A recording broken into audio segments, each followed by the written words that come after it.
Hello and welcome to this edition of Tasha Talk. Today I'd like to tell you a story about Fred and John. So Fred and John met in the hospital ward. Fred had the bed next to the window and John had the one next to the door.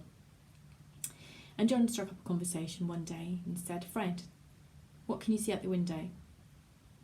Fred thought for a moment and said, "I can see trees and a park."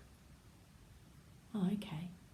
And the next day, John asked again, "Fred, what can you see through the window?" He said, "Yeah, I can see trees and a park." He said, "What else can you see?" He said, "I can see a bench. And there's a guy sitting on it." He said, "Oh, wow." And this became a habit. Every night, John would say to Fred, "Fred, what can you see?" And Fred said one night, "Oh, John, I can see the most amazing sunset, orange and gold with blue and purple ribbons threading through the sky. And there's two ducks on the pond and the water. And the leaves are glistening, they're changing colour, they're absolutely gorgeous. And there's a lady holding a small child's hand. I've decided she's the mum, and they're going home now.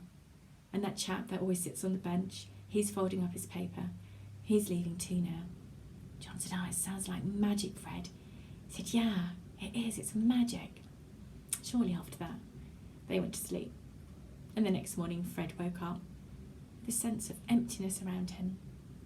He called out for John. "John? John?